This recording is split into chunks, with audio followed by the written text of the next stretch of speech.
Vamos à palavra de Deus. Sentado mesmo, irmãos, nós hoje estaremos pregando sobre escatologia. Nós estamos usando as quartas-feiras, estamos falando um pouco de embriologia. Agora hoje estaremos falando um pouco de escatologia. Abram nossas Bíblias no livro de Apocalipse. Livro de Apocalipse, no capítulo de número 1. Os obreiros aí, as obreiras, pode fechar a porta para as mamães se concentrarem melhor. Quem for no toalete, sempre lembrando para fechar a porta. Tem uma boneca ali que você pode colocar na porta. Glória a Deus. Se quiser abrir os vidros, pode abrir ou ligar os ventiladores. Hoje não está tão calmo, né? Glória a Deus. Final da mensagem, Job da Ena adorando ao Senhor. Irmãos, livro de Apocalipse, versículo de número 3, capítulo 1, versículo de número 3.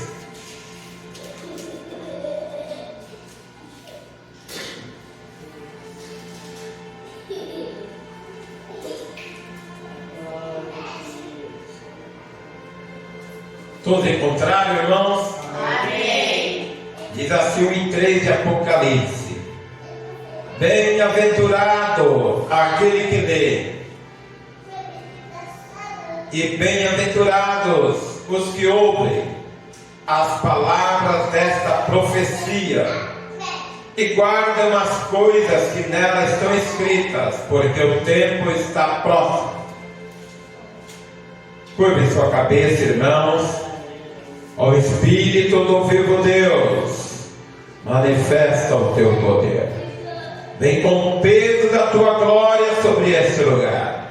Que a unção do teu Espírito caia sobre este sítio, porque tu és o único Deus vivo. Vem com o peso da tua glória. Também convocamos a divina presença do Pai, do Filho e do Espírito Santo sobre esta reunião. Abre a porta da palavra, da visão, da revelação. Revela os tesouros escondidos. Abre a porta do milagre, da cura. Também amarra Satanás, onde tiver atrapalhando a tua obra, o príncipe, toda potestade, dominação, principado, seja amarrado e caia por terra em nome de Jesus. Amém, irmão. Irmão, vou pedir hoje para você acompanhar, que a gente demora um pouquinho, né? Hoje nós vamos estar trabalhando por tópicos, então não dá tempo de irmãos toda hora procurar, aí a gente consegue entender, né? O pastor vai sorrir um pouco, os irmãos vão ficar um pouco bravos com o pastor, né? Glória a Deus. Então fecha a sua Bíblia, meus queridos, para você entender o que o pregador está falando. Irmãos, o versículo que nós lemos, ela fala de 3 coisas. Não sei se você entendeu. As bem-aventuranças no versículo de número 3 do capítulo 1. Mas eu gostaria que você participasse junto comigo, repetindo. Eu não vou ser cansado, eu não vou ser cansativo para os irmãos, vou entregar logo, vamos terminar mais cedo, mas nesse momento eu gostaria que concentrasse hoje. Então eu gostaria que a igreja participasse. Como, pastor? Ó, repita comigo aqui. Bem-aventurado. Bem-aventurado. Primeiro. Fala de novo. Bem-aventurado. Bem-aventurado. Primeiro. Aquele que lê. Aquele que lê. Os que ouvem. Os que ouvem. E guardam. E guardam. Então, irmãos, essas já são 3 algo que devemos realizar na nossa vida. Aliás, que acontece na nossa vida. Se lermos, se ouvirmos e guardarmos, somos bem-aventurados. Bem-aventurados, irmãos, sabem que vem do grego Macarios. que significa feliz ou bem-aventurado, né? É a felicidade que está no coração do homem. Então somos bem-aventurados quando lemos, quer dizer, os nossos olhos, que são a janela da alma, leem. Mas pastor, o senhor não está deixando a gente ler a Bíblia inteira, mas você está ouvindo. Então você também é bem-aventurado por estar ouvindo.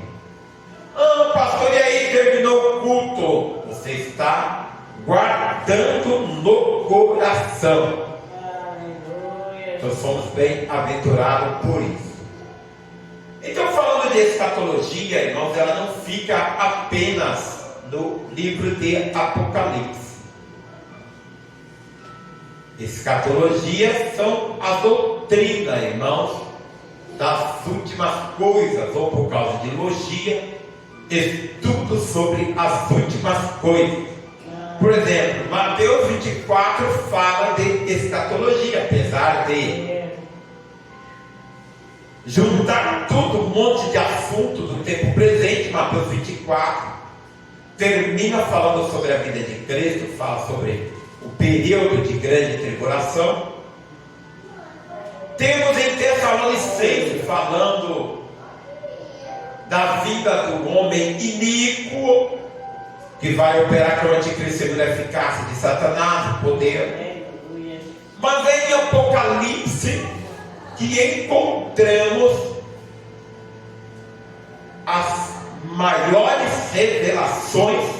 Por isso que Apocalipse significa revelação. É em Apocalipse que encontramos, irmãos, a maior parte da escatologia. Primeiro, irmãos, João se apresenta e diz, no capítulo 1, que é uma revelação de Jesus Cristo, a qual o próprio Deus que deu, para mostrar a seus servos as coisas que brevemente devem acontecer, e pelo seu anjo enviou e notificou a João, seu servo. Então alguém pode falar: ah, pastor, mas a palavra de Deus diz que Jesus virá logo. Irmãos, temos que recorrer àquele versículo. Um dia para Deus é como 1000 anos, e 1000 anos para Deus é como um dia. Por isso que Jesus Cristo nos alertou. Se pode ter passado 1000 anos, 2000 anos, e quem não estiver esperando, Deus pode falar: ó, ele virá no ano 3000, no ano 3000 virá um ano, e ele vira agora. Então, assim que funciona, irmãos, as coisas do tempo com o nosso Senhor Jesus Cristo, com o nosso Deus. Mas João depois se apresenta, ele traz uma saudação bem conhecida para a igreja, um pouco mais conhecida, sobre as 7 igrejas da Ásia. E ali novamente ele se apresenta. Ele fala graça e paz, por isso que muitas igrejas, principalmente as comunidades, cumprimentam a igreja com graça e paz. Graça e paz, irmão! Aqui na nossa igreja, que é a Assembleia de Deus Pentecostal do Brasil, nós temos o costume de cumprimentar com a paz do Senhor. Cumprimento, saúde a igreja com a paz do Senhor. Mas João, no seu original, ele falava graça e paz. Por exemplo, o apóstolo Pedro tinha o costume de dizer: graça e paz vos seja multiplicada. João também falava graça e paz seja convosco, da parte de Deus. Por que Deus, pastor? Porque Ele é e há de vir. E da parte de Jesus Cristo também. Então, no versículo de número 8, ele já também se apresenta que ele é o Alfa. Isso falando do capítulo 1, versículo 8. Ele está dizendo que ele é o Alfa, o Ômega, o princípio e o fim. Que ele era e há de vir o Todo-Poderoso. No versículo 9, irmãos, João, ele já vê o Senhor Jesus Cristo glorificado.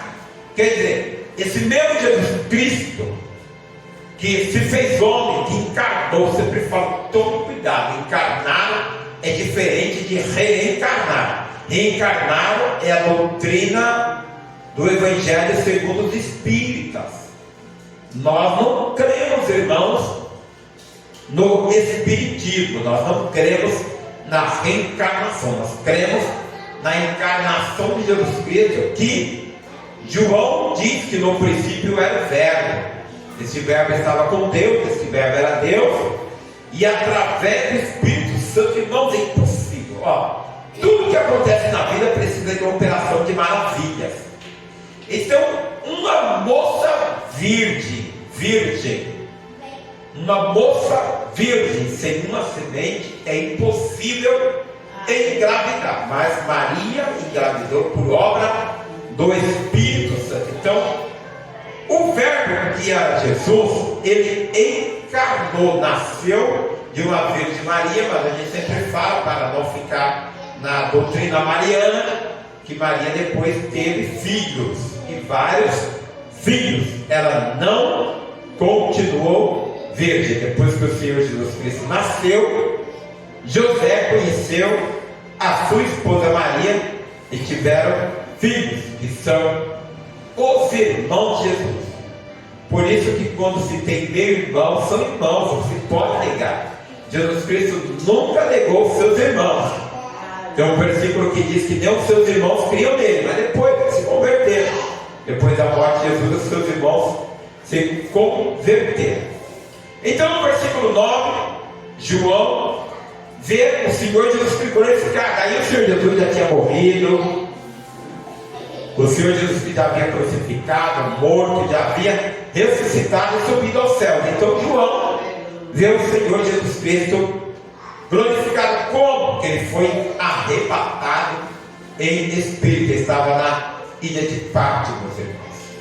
Aí indo para o capítulo 2, começamos então, irmãos, ver as mensagens para as 7 igrejas da Ásia, irmãos.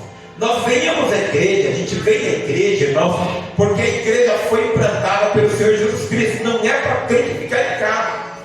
Crente que se diz crente tem que vir à igreja. Mentira do adversário que fala que tem que ficar em casa. Não, crente que é crente tem que vir na igreja.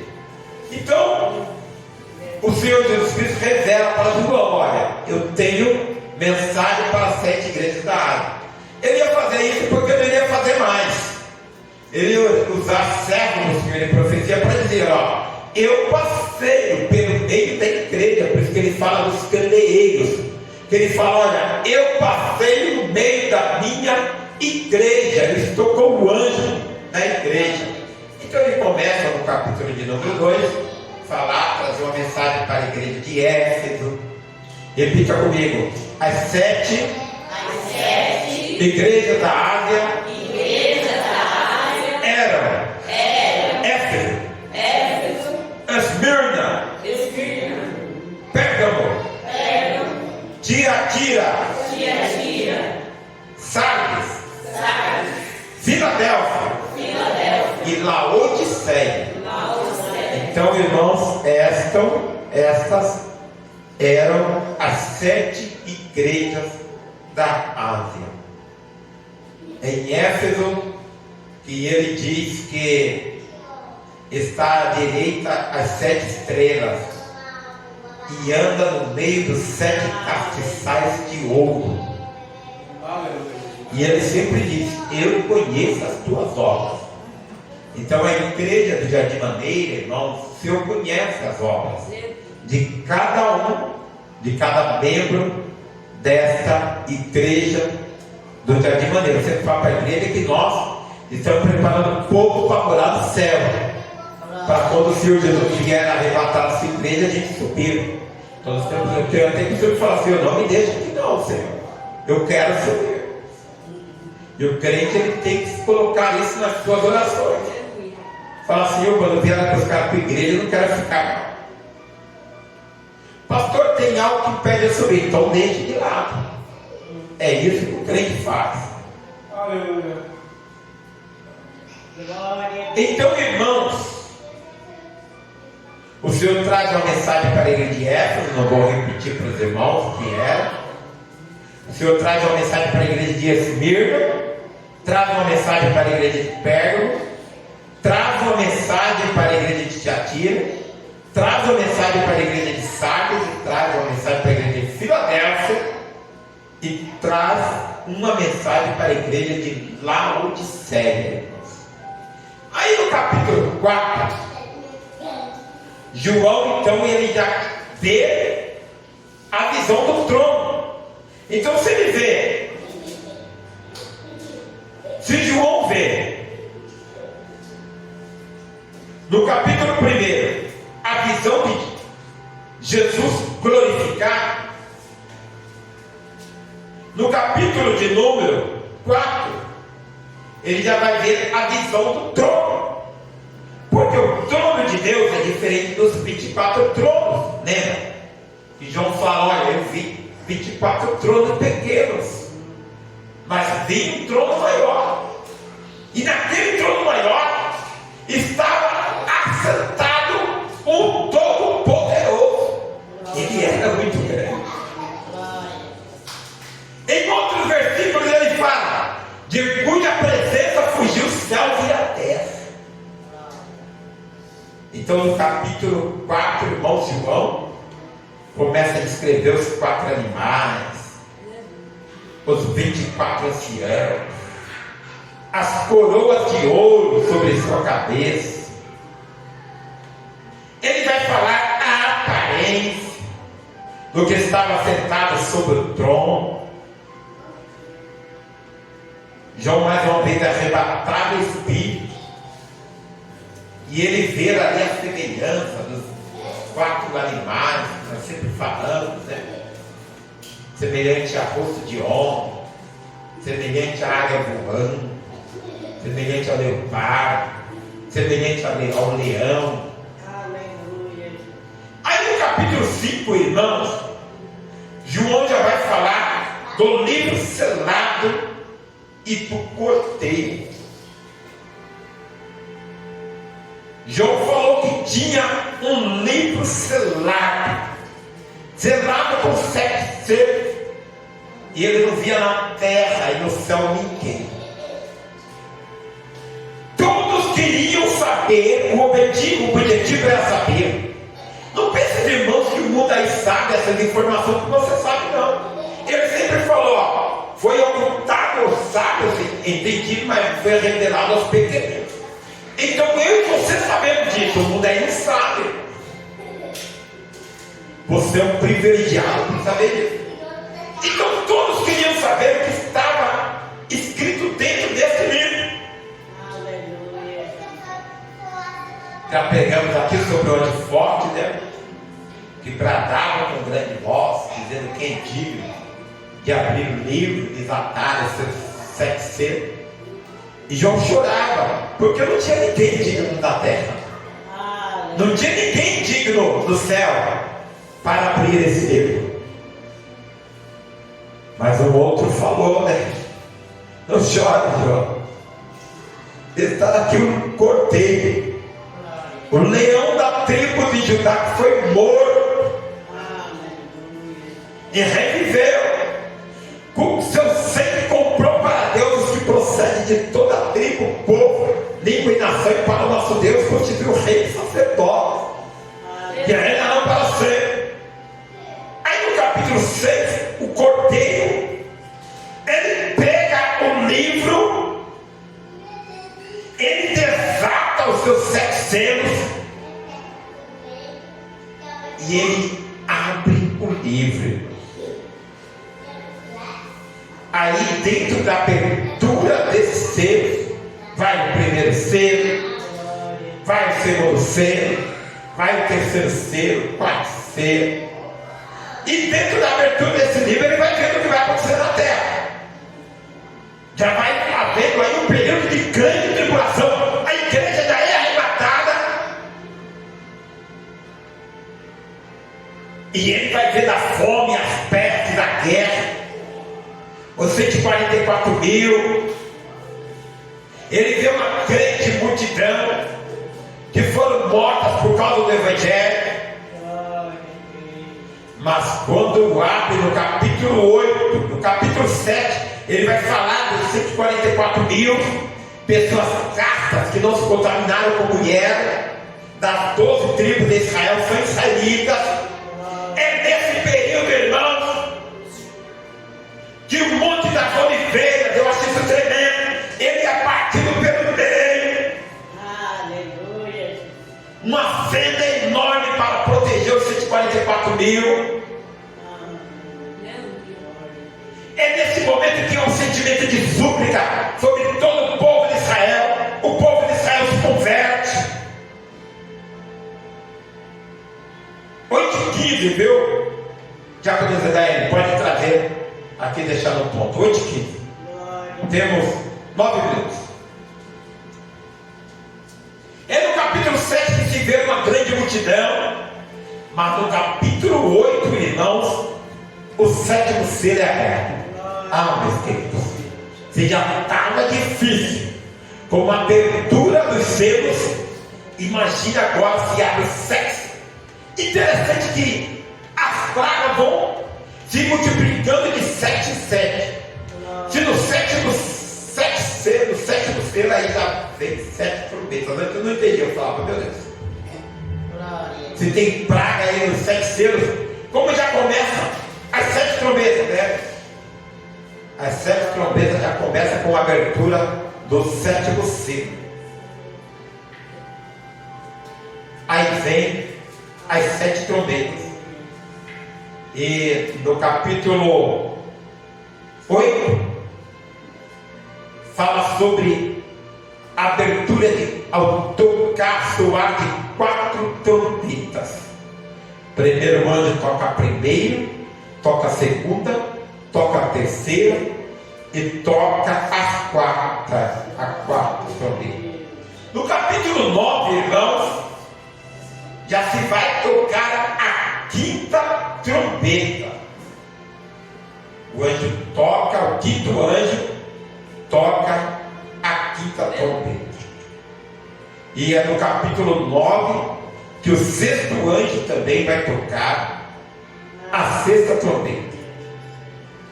No capítulo de 10, João já vai falar de um livrinho que era amargo e que ele precisava comer. Aí já fala sobre 7 trovões. Aí João toma o livrinho na sua boca, amargo, na sua boca parecia doce como mel, mas no seu estômago já ficou amargo como céu. João fala no capítulo 11, já vai entrar as 2 testemunhas. Não sabemos quem são essas 2 testemunhas. Estudando a escatologia, irmão, não conseguimos compreender. Alguns falam que Elias é o favorito de todos, né? Porque foi trasladado para não ver a morte. Alguns falam de Enoque como segundo. Alguns falam de Moisés, que é poder sobre as águas. Não sabemos. Outro João Batista. Não sabemos. São apenas suposições, conjecturas. Quem são as 2 testemunhas, mas virão sobre essa terra. Que eu e vocês estão pisando, não é outra terra, não. Tudo isso vai acontecer nessa terra que nós estamos pisando. Esse mesmo sol, essa mesma estrela, esse mesmo céu. Não é outro céu, não, irmãos. Aí virão 2 testemunhas para proclamar o juízo. E é no capítulo de número 11, irmãos, que se toca a 7ª trombeta. Aí misericórdia. Vai ficando cada vez mais estreito. Porque no capítulo 12, irmãos, se vê a visão da mulher e o dragão. Aí no capítulo 13 vem a besta que saiu do mar e a besta que saiu à terra. No capítulo 14 já vemos o cordeiro com 144 mil. Aí no capítulo 14 também, que vai entrar a colheita da terra.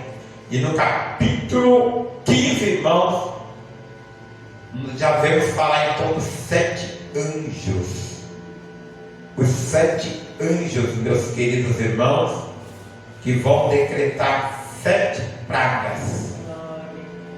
É chamado também de 7 taças da ira de Deus. Eu vou terminar por aqui essa primeira parte de escatologia, porque essas 7 pragas, 7 taças da ira de Deus, se faz referência a quem colocar na sua mão o selo da besta. A palavra de Deus diz que tomará o cálice da ira de Deus.